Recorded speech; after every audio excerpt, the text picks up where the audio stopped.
In reality, it's a tightly controlled maritime operation where timing, communication, wind behavior, marina permissions, and even tourist traffic all collide at once. One mistake doesn't just slow you down. It can cost you tens of thousands in delays, damage fees, or denied berth access entirely. And nowhere is this more intense than when handling a vessel like the 100-meter class Superyacht entering Monaco's Port Hercules, especially for a yacht in the league of Madame Goo. But here's the upside. If you follow the exact phase-based docking sequence experienced captains use, you don't just avoid chaos. You move like you've done this 100 times before: cleaner entry, faster clearance, safer docking, zero guesswork. Let's walk through it step by step. DOS 1. Pre-arrival intelligence and port alignment. Confirm Monaco berth assignment 24 to 72 hours in advance. You do not approach Monaco blind.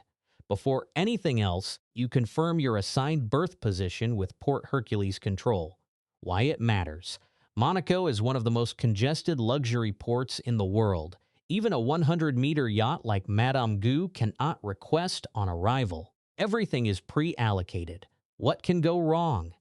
If you arrive without confirmed assignment, you can be held offshore for hours, burning fuel and losing schedule priority. Pro tip: experienced captains always request a secondary contingency berth in case weather shifts or a VIP arrival displaces docking priority. Study wind and swell patterns. For the last 6 hours, Monaco is heavily affected by sudden gust funnels between coastal cliffs. Why it matters. A calm sea can turn into a sideways drift scenario within 20 minutes. What can go wrong? Misjudging wind drift leads to bow misalignment during final approach, which is extremely hard to correct at low speed. Pro tip: watch for mistral wind warnings even if the sea looks calm at departure port. The same bridge rolls before engines start. Every officer has a single responsibility: helm control, bow observation, stern clearance, and VHF communication. Why it matters. Confused command hierarchy during approach is one of the leading causes of docking hesitation. What can go wrong? Mixed instructions lead to overcorrection, which in tight Monaco waters can be dangerous. Pro tip: the best captains run a 5-minute silent confirmation drill before entering Monaco waters. Phase 2: approach corridor and speed discipline. Reduce speed to controlled maneuvering mode at 3 to 5 nautical miles. Out. This is not open water cruising anymore. You transition into precision navigation speed. Why it matters. At 100 meters, momentum is your biggest enemy. What can go wrong? Even slight excess speed forces emergency correction maneuvers that risk marina structure impact. Pro tip: experienced yachts use idle plus pulse thrust rather than constant propulsion. Switch to Monaco Port VHF channel communication. Early Monaco Port control must see you as compliant before you arrive. Why it matters. Early communication ensures pilot readiness and berth clearance confirmation. What can go wrong? Late radio contact results in delayed clearance and potential rescheduling of docking slot. Pro tip: always repeat instructions back verbatim. Monaco Control expects precision, not interpretation. Deploy forward observation team on deck. A human visual layer is essential in congested yacht traffic zones. Why it matters. Radar alone cannot detect small craft or sudden jet ski crossings near harbor entrance. What can go wrong? Blind spots near stern corners can cause near-miss incidents with support boats. Pro tip: most 100-meter yachts assign dual observers, one port, one starboard, for redundancy. Phase 3: harbor entry and controlled traffic integration. Enter harbor at minimum wake threshold. Speed wake control is non-negotiable inside Monaco harbor. Why it matters. Excess wake disrupts nearby vessels already moored. What can go wrong? Violating wake discipline can result in immediate port intervention. Pro tip: Skilled captains adjust trim tabs before entry to flatten wake profile completely. Follow pilot or harbor master vectoring instructions. Exactly, Monaco often assigns harbor pilots for mega yacht coordination.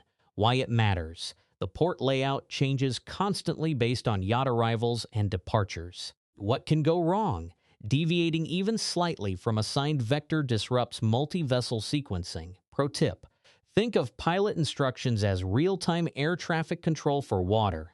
Maintain rotational clearance from bow and stern swing radius. A 100-meter yacht has an enormous turning arc. Why it matters. One misjudged swing can clip neighboring vessels. What can go wrong? Stern swing is the most common cause of docking damage claims. Pro tip: always visualize a full invisible circle around the yacht before initiating turn. Phase 4 final approach and micro positioning. Align bow angle 20 to 30 degrees before final berth entry. Perfect alignment does not happen at the pier. It happens before it. Why it matters. Final corrections in Monaco's tight berths are extremely limited. What can go wrong? Late correction forces reverse thrust, which destabilizes lateral drift. Pro tip: use soft correction steering rather than hard rudder input at this stage. Engage bow thrusters in staggered pulses, not continuous thrust.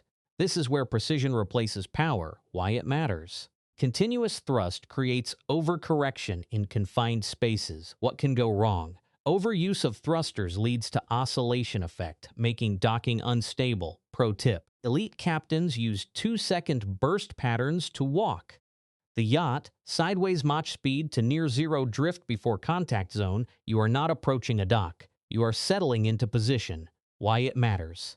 Contact speed determines hull stress. What can go wrong? Even 0.5 knots too fast can compress fenders unevenly.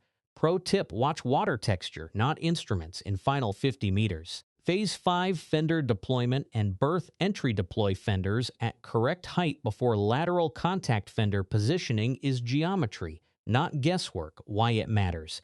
Improper height leads to hull-to-structure contact. What can go wrong? Scratches or structural pressure damage on high-gloss Superyacht hull. Pro tip: adjust fenders based on pier tide height, not just yacht deck level. Begin controlled lateral slide into berth space. This is the most sensitive phase of the entire docking process. Why it matters. Monaco berths leave minimal margin for correction. What can go wrong? Incorrect lateral drift can cause alignment failure with mooring points. Pro tip: use wind as a soft guide, not an obstacle. Ascent line handlers before final 10-meter entry. No improvisation allowed here. Why it matters. Mooring sequence must be immediate on contact. What can go wrong? Delay in line deployment increases drift risk. Pro tip: pre-coil lines in exact deployment order for speed efficiency. Phase 6 mooring stabilization and lock-in. Secure bow lines first, then stern, then springs. Order matters more than strength. Why it matters. Stabilization sequence prevents movement oscillation. What can go wrong? Wrong sequence causes yacht to shift diagonally. Pro tip: use tension balance method. Never fully tighten one side first. Equalize load distribution across all mooring points. This ensures structural safety over time. Why it matters. Uneven tension stresses cleats and hull structure. What can go wrong? Long-term misalignment can damage mooring hardware. Pro tip: watch line hum frequency as a natural tension indicator. Shut down propulsion only after full stabilization confirmation. Never rush engine shutdown. Why it matters. Active stabilization may still be required after line securing. What can go wrong? Premature shutdown can leave yacht vulnerable to sudden drift. Pro tip: experienced captains wait for a full 60-second still water confirmation. Phase 7 post-docking systems check and luxury readiness. Inspect hull contact points and fender pressure zones. This is immediate post-contact verification. Why it matters. Early detection prevents long-term damage. What can go wrong? Undetected pressure points worsen over time. Pro tip: use thermal inspection if available to detect friction hotspots. Reconfirm shore power and marina service integration. Luxury systems depend on stable external power. Why it matters. Without it, onboard systems shift to internal reserves. What can go wrong? Power fluctuations can disrupt onboard luxury operations. Pro tip: always request redundant shore power feed in Monaco Lock final communication log with Port Authority. Every docking is officially recorded. Why it matters: ensures legal and operational traceability. What can go wrong? Missing logs complicate future berth priority. Pro tip: keep digital and manual confirmation records. Phase 8: common mistakes and hidden traps. Underestimating wind funnel effects inside Monaco Harbor. Even calm weather offshore does not guarantee stable harbor conditions. Over-reliance on automation systems. Autopilot does not understand microdrifts near dock edges. Rushing final 30 meters of approach. This is where most docking incidents happen due to impatience. Ignoring communication redundancy. Single-channel reliance is a critical failure point in busy ports. Dogging a 100-meter superyacht in Monaco is not just navigation, it is choreography under pressure, where every second and every meter has financial and structural consequences. If you followed this step-by-step system, you now understand why vessels like Madame Gou don't just arrive in Monaco. They execute a controlled entry sequence built on discipline, timing, and precision. Now I want to ask you something. Have you ever seen a super yacht docking in real life?